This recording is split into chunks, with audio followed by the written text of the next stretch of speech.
The plumber's crowbar cracked through the concrete, and when the basement floor split open, my entire world shattered with it.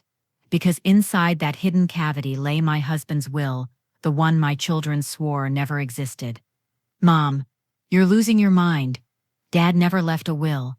This house belongs to all of us now, and we're selling it whether you like it or not." I stood there in my nightgown, watching the water from the burst pipe mix with 40 years of my tears, my hands shaking as I held the document that would change everything. I need you to stay with me through this story. If my voice is reaching you tonight, please hit that like button and tell me in the comments what country you're watching from. I want to know how far this truth can travel. My name is Margaret Elena Hartwell. I'm 71 years old, and until 3 hours ago, I believed my 3 children loved me.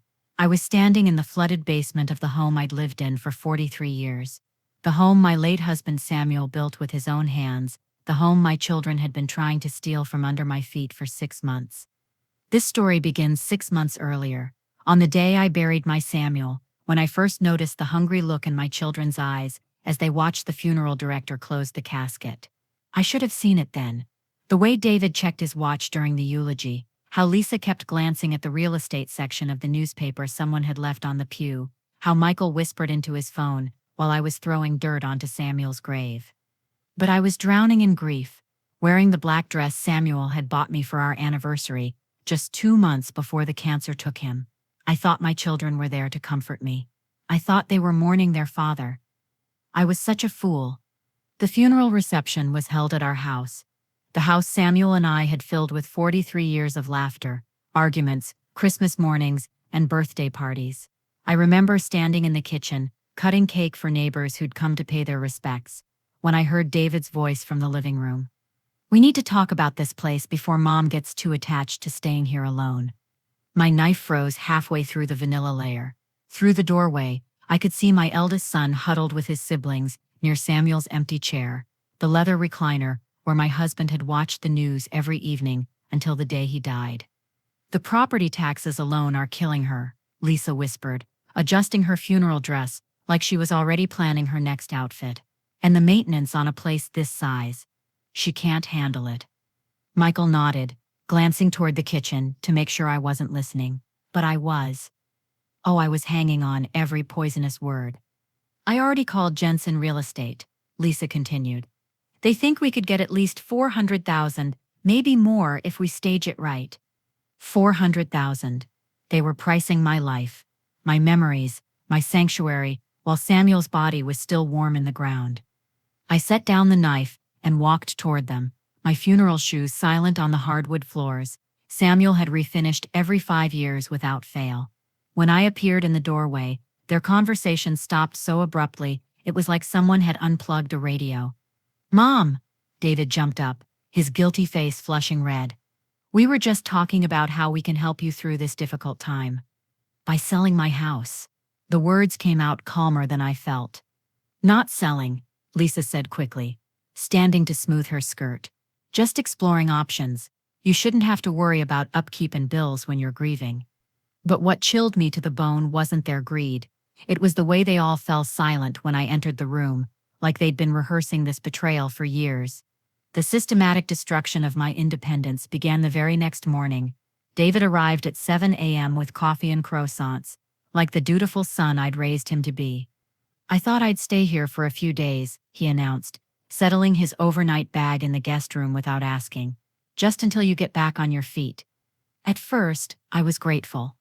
The house felt so empty without Samuel's morning routine, his coffee percolating at 6:30, his newspaper rustling at the kitchen table, his gentle hum while he shaved.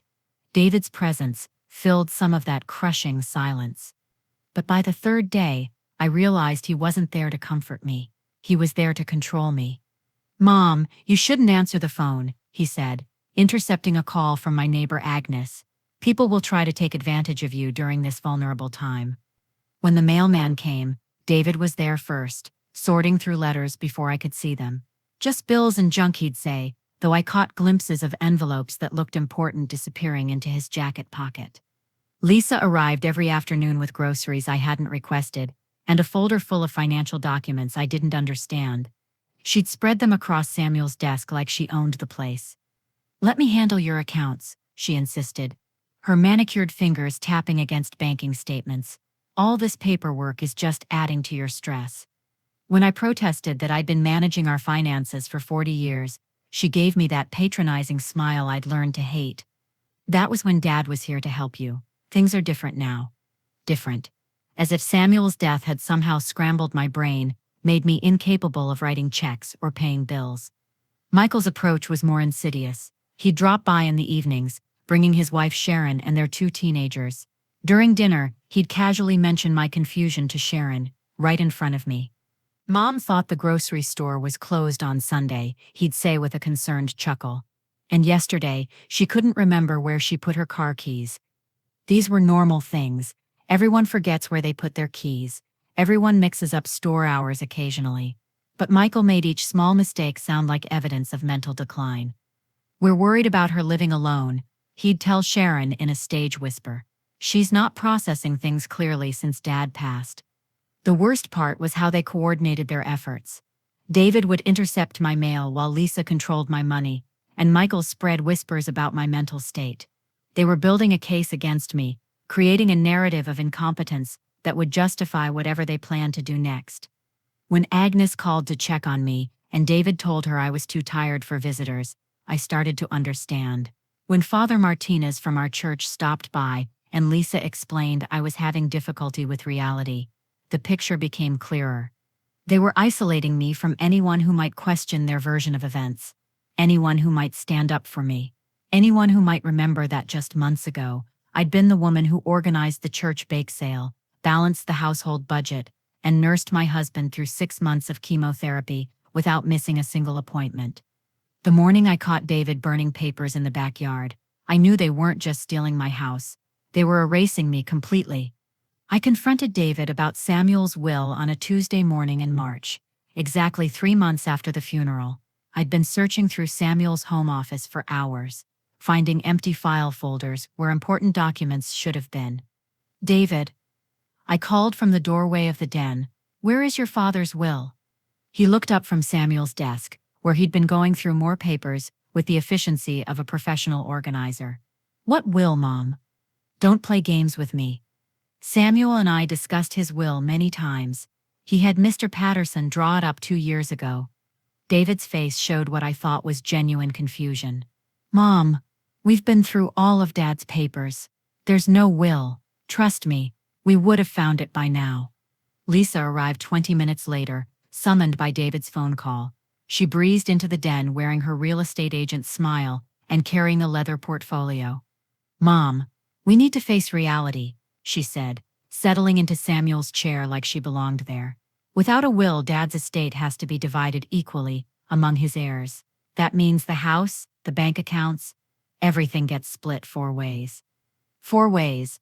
My voice cracked. "You, me, David, and Michael. That's how intestate succession works in this state." Michael arrived before I could respond, completing their united front. The 3 of them sat around Samuel's desk, like a board of directors, while I stood in the doorway of my own home. "The house needs to be sold," David announced with the authority of someone who'd already made the decision. "We can't maintain a property this size with 4 people sharing the costs." "This is my home," I whispered. "It was your home with Dad," Lisa corrected. "But things have changed. You'll get your share of the sale, plus your portion of the other assets. You can buy a nice little condo somewhere, maybe closer to Michael's family."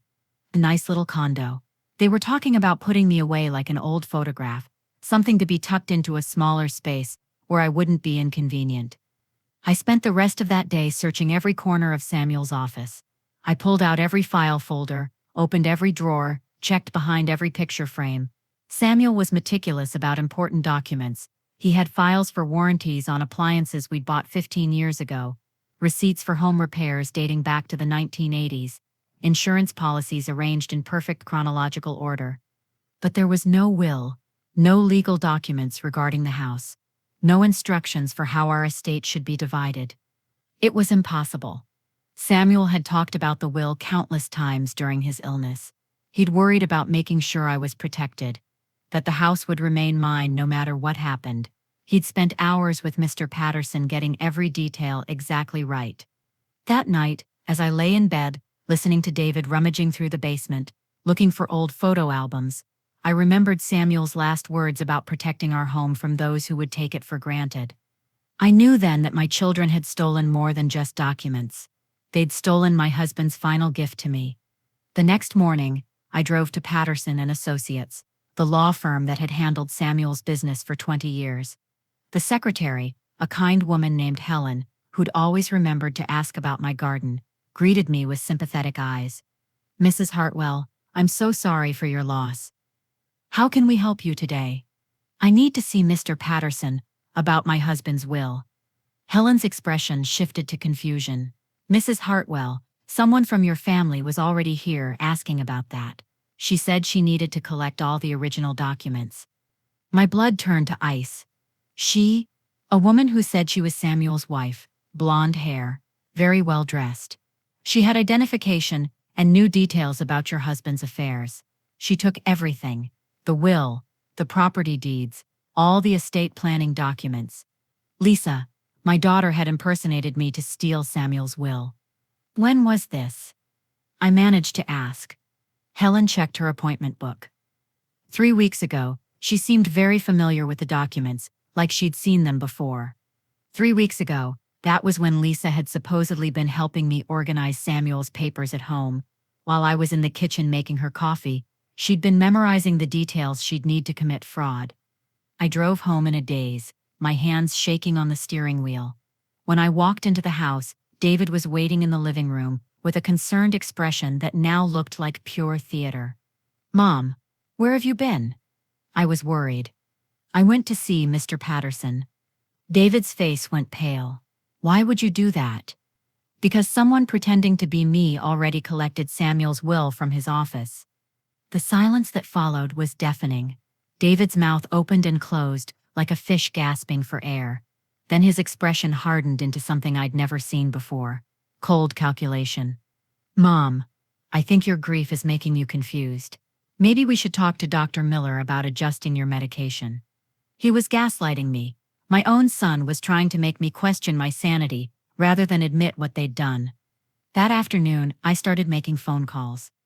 I reached out to Frank Kowalski, Samuel's best friend and construction partner, for 30 years. I called Jim Torres, who'd helped Samuel pour the foundation of our house back in 1980. I contacted every man who'd worked alongside my husband, built our neighborhood, shared beers on our back porch during summer barbecues. "Frank," I said when he answered on the third ring, "I need to ask you something about Samuel." "Anything, Maggie. You know that. Did he ever mention being worried about the kids? About what might happen to me after he was gone?" There was a long pause. "Maggie, are you somewhere private? Can they hear you?" The tone of his voice made my heart skip. "I'm alone. Samuel was worried sick about those kids of yours. He saw how they looked at the house, how they talked about money when they thought he wasn't listening. He made me promise something." "What kind of promise?" When Samuel's best friend Frank pulled me aside after church and whispered, "Maggie, your Samuel made me promise to tell you something if those kids ever tried to take your house." I knew my husband had seen this betrayal coming from beyond the grave. Frank's weathered hand gripped my arm as we stood in the shadow of St. Mary's Bell Tower, the same church where Samuel and I had been married 50 years ago. Other parishioners filed past us, heading to their cars after Sunday service, but Frank's urgent whisper made everything else fade away. "Samuel came to me about a month before he passed," Frank said, glancing around to make sure we weren't overheard. "He was scared, Maggie. Really scared about what would happen to you." "Scared of what?" He'd heard David on the phone with some real estate woman, talking about getting the house appraised. This was while Samuel was still alive, mind you, still fighting that cancer with everything he had. My legs felt weak. I gripped the iron railing next to the church steps. "Samuel said, if anything ever happened to his will, if those kids ever tried to convince you it didn't exist, I should tell you to look where the foundation of your love was strongest, where you carved your names together." The basement. Samuel was talking about our basement, where we'd carved our initials in the wet concrete when we first poured the foundation 43 years ago. It had been a romantic gesture then, two young newlyweds making their mark on their first home together. Now it might be the key to saving that same home. Frank, are you saying Samuel hid something down there? I'm saying your husband was the smartest man I ever knew, and he loved you more than life itself. If those kids think they can outsmart Samuel Hartwell, even from the grave, they're about to learn different. I drove home with my heart pounding, Frank's words echoing in my mind. But when I pulled into my driveway, David's car was already there. Through the living room window, I could see him pacing while talking on his phone. I parked and sat in my car for a moment, watching my son through the glass. He was gesturing angrily, his face red with frustration. Whatever conversation he was having wasn't going well. When I walked through the front door, David quickly ended his call. "Where have you been, Mom? I've been worried sick." "Church," I said simply. Church ran long today. His tone was suspicious. "I stayed to talk with friends. Is that a crime?" David studied my face, like he was looking for signs of deception. "What kind of friends?" "Old friends, people who knew your father." Something flickered across David's expression. Fear, maybe, or anger. "Mom, I don't think it's healthy for you to be dwelling on the past. These old friends of Dad's, they might fill your head with confusing memories." Confusing memories, as if my 40 years of marriage were just hallucinations brought on by grief. That evening I made an excuse about being tired and went to bed early, but I didn't sleep. I lay in the darkness listening to the sounds of my house. David was still awake downstairs, moving around the kitchen, then the living room, then Samuel's office. Around midnight, I heard the basement door creak open. I slipped out of bed and crept to the top of the stairs, my bare feet silent on the hardwood floors Samuel had installed himself. Through the darkness, I could see a sliver of light coming from the basement. David's flashlight beam dancing across the walls below. What was he looking for down there? What was he afraid I might find? I listened to his footsteps on the concrete floor, heard him moving boxes around, opening storage containers. He was searching for something, just like Frank had said Samuel would want me to do. But David was looking in the wrong place. He was checking storage areas, old furniture, forgotten boxes from when the kids were young. He wasn't looking at the foundation itself, at the place where Samuel and I had carved our initials all those years ago. As I stood at the top of the basement stairs that night, listening to David snoring in the guest room above, I whispered a prayer to Samuel and prepared to uncover the truth he'd hidden beneath our very feet. The next morning, I waited until David left for work. He'd taken time off from his job to help me, but still went to the office for important meetings. As soon as his car disappeared down the street, I made my way to the basement. The space looked different now, cluttered with boxes and furniture that hadn't been there before. David had been busy rearranging things, creating hiding places, or maybe just making sure I couldn't access certain areas easily. But I knew exactly where to look. In the far corner of the basement, behind the old water heater Samuel had installed in 1995, was the section of foundation where we'd carved our initials. I remembered that day so clearly. We'd been newlyweds, giddy with excitement about our first home, and Samuel had surprised me with a screwdriver while the concrete was still wet. MGH plus SEA, forever he'd carved, with my maiden initial and his family name intertwined in a heart shape. The carving was still there, barely visible under decades of basement dust and humidity. But as I knelt down and ran my fingers over the rough concrete, I realized something was wrong. The concrete around our initials looked different, newer, smoother, like it had been patched and repaired. My heart started racing. Samuel had hidden something here, something important enough that he'd dug up our romantic gesture and used it as a hiding place. But I couldn't break through concrete with my bare hands. I needed help, and I needed a reason that wouldn't make David suspicious. That's when I decided to create my own emergency. The pipe break happened on a Thursday morning, exactly 1 week after my conversation with Frank. I'd spent days planning it, waiting for the right moment when David would be at work and I could control the situation. I knew where the main water connection was in the basement. Samuel had shown me years ago during one of his home maintenance lessons. Using a wrench I'd found in his toolbox, I carefully loosened the connection just enough to create a small leak. At first, it was just a drip. Then a steady stream. Within an hour, Water was pooling across the basement floor, spreading toward the area where our initials were carved. I called the first plumber I found in the phone book, a man named Tony Breslin, who promised to come out immediately for emergency repairs. Then I called David. "David, you need to come home. We have a water emergency in the basement." "What kind of emergency?" "A pipe burst. There's water everywhere. I've called a plumber, but I need you here." I heard him sigh with frustration. "Mom, can't you handle this yourself? I'm in the middle of an important meeting." "David, there's water damage happening to our foundation. This could affect the value of the house." That got his attention. "I'll be right there." Tony Breslin arrived first, a thick-set man in his 50s, with kind eyes and competent hands. He assessed the damage quickly, wading through the water in rubber boots. "Ma'am, this is going to require some investigation. I need to see if the water has caused any structural issues with your foundation." "What does that mean?" "I might need to break up some of this concrete to check for undermining or erosion. Water damage can be tricky. Sometimes it creates hollow spaces under the foundation that you can't see from the surface." Perfect. This was exactly what I'd hoped for. David arrived 20 minutes later, splashing through the flooded basement in his expensive work shoes. "Jesus, Mom, how did this happen?" "Pipes are old," Tony said matter-of-factly. "In a house this age, you're lucky this is the first major break you've had." David surveyed the damage with calculating eyes. "How much is this going to cost to fix?" "Hard to say until I know the extent of the foundation damage. I need to check this area over here where the water pooled deepest." Tony gestured toward the corner where our initials were carved. "Is that really necessary?" David asked quickly. "If you want to sell this place eventually, any buyer is going to want to know the foundation is sound. Water damage like this can hide all kinds of problems." David's face went pale. "Fine. Do whatever you need to do." Tony set up his equipment and began breaking through the concrete with a small jackhammer. The noise was deafening, drowning out David's nervous pacing and my own thundering heartbeat. When the plumber's crowbar finally cracked through the section around our carved initials, I held my breath.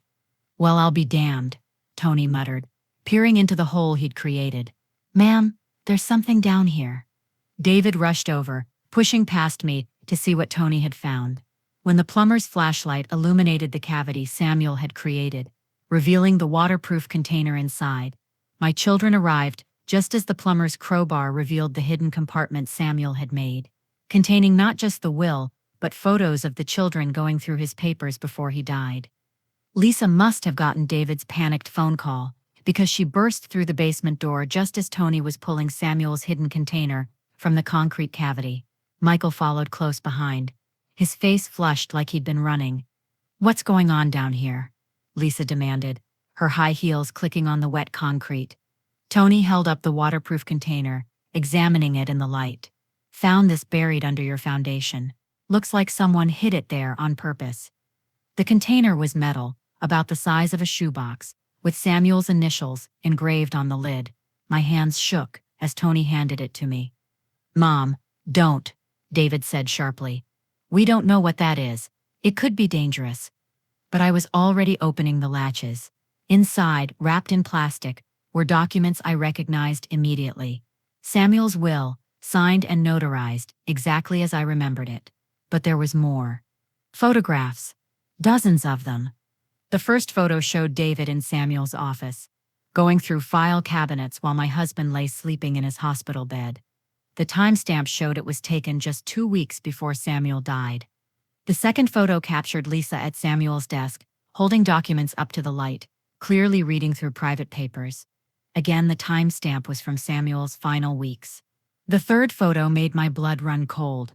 It showed all 3 of my children together in Samuel's office, papers spread across the desk, Lisa holding what looked like the original will, while David and Michael leaned in to read it. How Michael's voice trailed off as he stared at the photos. "Your father had security cameras installed in his office," I said quietly, finally understanding. "He was watching you." The silence that followed was deafening until Lisa's voice cut through the air like a blade. "You can't prove we knew anything about this." But I was already reading Samuel's will, tears streaming down my face as I saw his final gift to me. The house was left entirely to me, with no provisions for division or sale. There were specific clauses stating that if any of his children attempted to manipulate or coerce me into selling, they would forfeit their inheritance completely. But the photos told an even more devastating story. Samuel had suspected their betrayal and had documented everything. In his final weeks, while I was focused on his medical care, my husband had been gathering evidence of our children's greed. "He knew," I whispered. "He knew what you were planning." David's face was white with panic. "Mom, we can explain." "Explain what?" "How you went through his papers while he was dying. How you planned to steal my home before he was even buried." Lisa stepped forward, her real estate agent composure cracking. "We were trying to protect you. The house is too much for you to handle alone." "By lying about the will? By pretending it never existed?" Michael found his voice. "We thought it would be easier this way, less complicated." "Less complicated for who?" "For you when you divided up the profits from selling my life." Tony the plumber had been standing quietly through this family confrontation, but now he cleared his throat. "Ma'am, I think you might want to call the police if someone stole legal documents and committed fraud." "No," David said quickly. "There's no need for that. This is just a family misunderstanding." But as I held those photos in my trembling hands, I discovered something that made my blood run cold. There was one more envelope in that cavity, and it was addressed to me in Samuel's handwriting, dated just 3 days before he died. My fingers shook as I opened Samuel's final letter. His handwriting was weak from the medication, but his words were clear and devastating. "My dearest Margaret," it began. "If you are reading this, then our children have done exactly what I feared they would do. I'm sorry to burden you with this knowledge, but you need to understand the depth of their betrayal." The letter went on to explain that Samuel had hired a private investigator after overhearing David's phone calls about selling the house. The investigator had uncovered text messages between the children, emails planning my institutionalization, and evidence that David had already contacted elder care facilities. "They plan to have you declared incompetent." Samuel's letter continued. "Lisa has been researching power of attorney procedures for months. Michael has been telling his coworkers that you're losing your memory, building a public narrative of your mental decline." I looked up at my 3 children, seeing them clearly for the first time.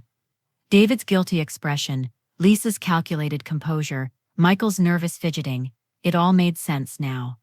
"The investigator's full report is with my lawyer Harold Morrison at Morrison & Associates," the letter continued. "I've paid him in advance to help you fight back when the time comes. The retainer will cover everything you need to protect yourself and this house." But Samuel's final paragraph was the most shocking of all. "I've also established a trust that will activate if their betrayal is ever proven. If our children have attempted to defraud you or steal your inheritance, every penny of their inheritance will be donated to the Alzheimer's Association. Fitting, since they seem so concerned about your mental state." At the bottom of the letter, in Samuel's strongest handwriting, were the words, "Make them pay for underestimating the woman I've loved for 50 years." As I finished reading Samuel's words, "Make them pay for underestimating the woman I've loved for 50 years, I heard footsteps on the basement stairs and knew the real battle was about to begin. But it wasn't another family member coming down those stairs. It was Harold Morrison himself, the lawyer Samuel had retained to protect me. He was a tall, distinguished man in his 60s, carrying a briefcase and wearing the kind of confident expression that comes from 40 years of fighting legal battles.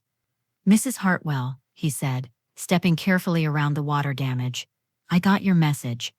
I see you found Samuel's insurance policy." David stepped forward aggressively. "Who are you? What gives you the right to be in our house?" "I'm Harold Morrison, your father's attorney. And this isn't your house, young man. It never was."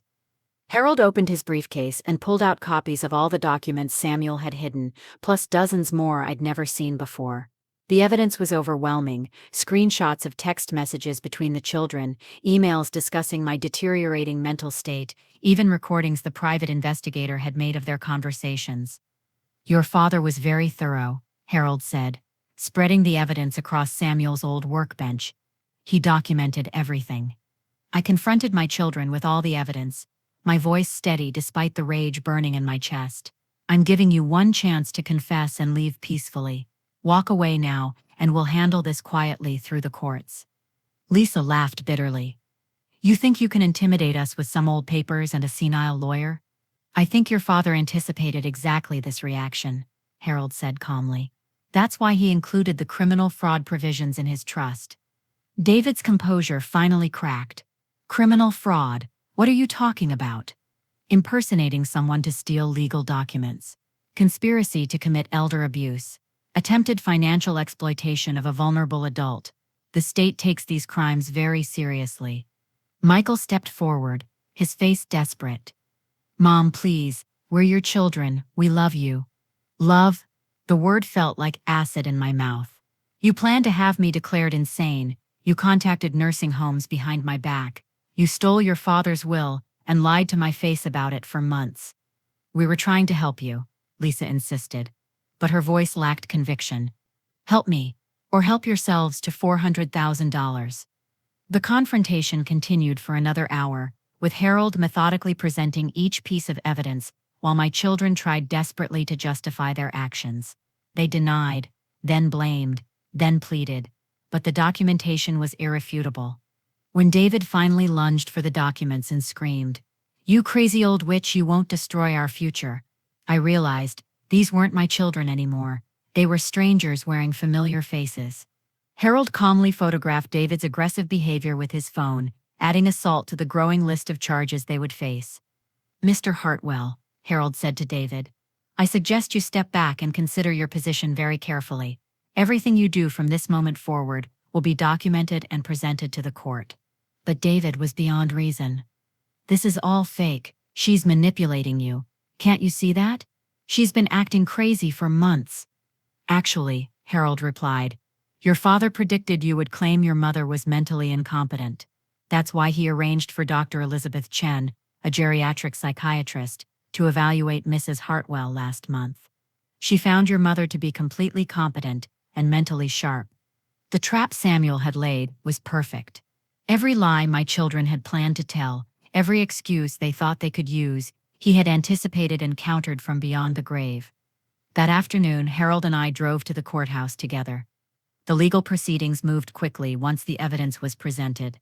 Judge Patricia Williams reviewed Samuel's will, the private investigator's report, and the documentation of my children's fraud with the efficient thoroughness of someone who had seen too many family betrayals. "This court finds clear evidence of conspiracy to commit elder abuse, attempted fraud, and theft of legal documents," Judge Williams announced. "The defendant's actions constitute a deliberate attempt to defraud Mrs. Hartwell of her lawful inheritance." The judge ruled that my children had forfeited all inheritance rights according to the clauses Samuel had written into his will. The trust Samuel had established was activated, donating their shares to charity as he had planned. David was arrested for assault after his courtroom outburst when the verdict was read. Lisa and Michael faced charges for conspiracy and elder abuse. As I watched from the gallery, bailiffs led my eldest son away in handcuffs, while my daughter sat in stunned silence, and my youngest son wept into his hands. Harold placed a gentle hand on my shoulder. "Samuel would be proud of you, Margaret. You fought for what was right."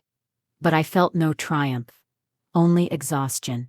These were my children, the babies I had nursed, the toddlers I had taught to walk, the teenagers I had worried about during late nights. Somewhere along the way, I had failed them as a mother, or they had simply chosen greed over love. Samuel's greatest gift wasn't the house or the money he'd protected. It was teaching me that I deserved better than their cruelty.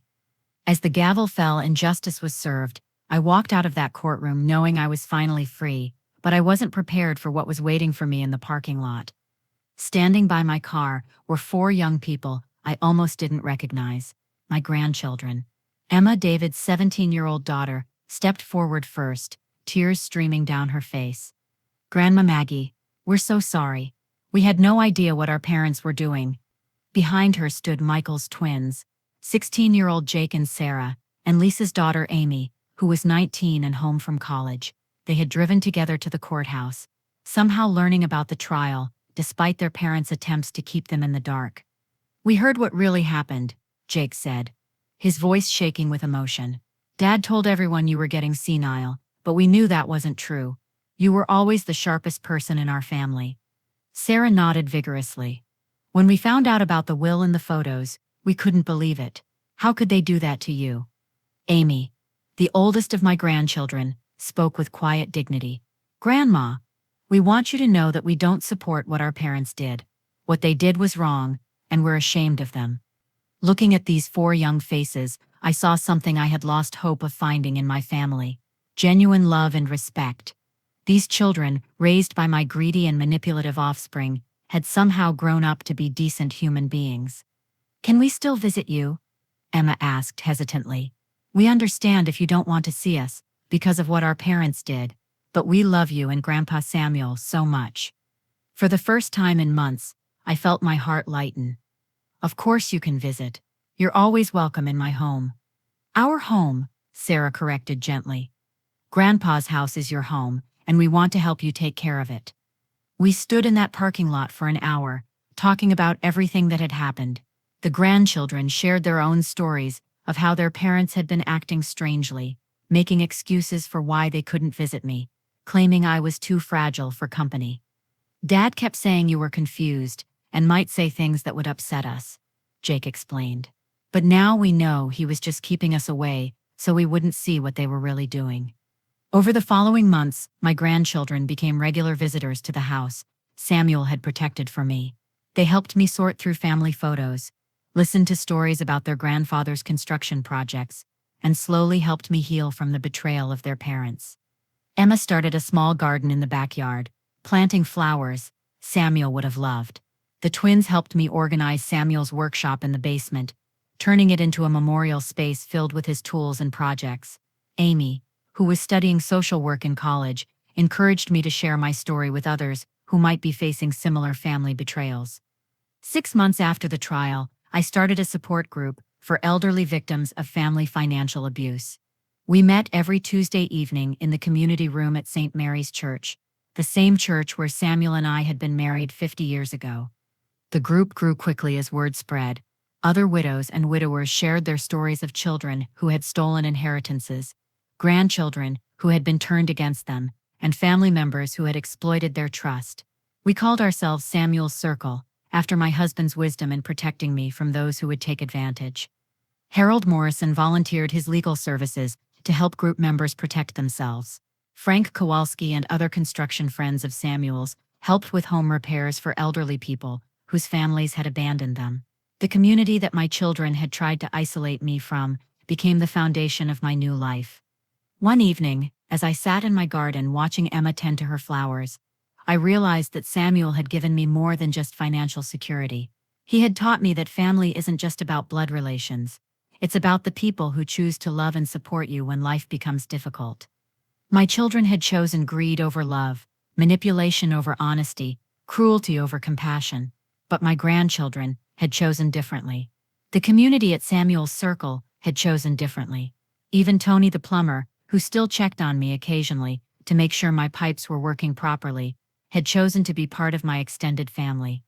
If my story has touched your heart tonight, please share it with someone who needs to know they're not alone in their fight for dignity.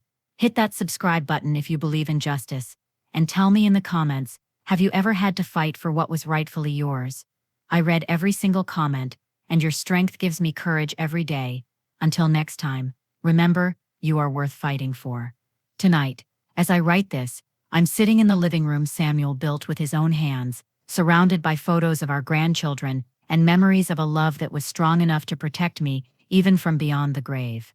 Outside my window, I can see the garden Emma planted, thriving under the porch light Samuel installed 40 years ago. David was sentenced to 6 months in jail for assault and elder abuse. Lisa lost her real estate license and faces ongoing civil lawsuits from other elderly clients she had exploited. Michael moved his family to another state, unable to face the shame of what he had done. But I am still here, in the home Samuel protected, surrounded by the people who choose to love me. I look up at the stars, whisper "Thank you, Samuel," and walk into my home, finally free from those who never deserved my love.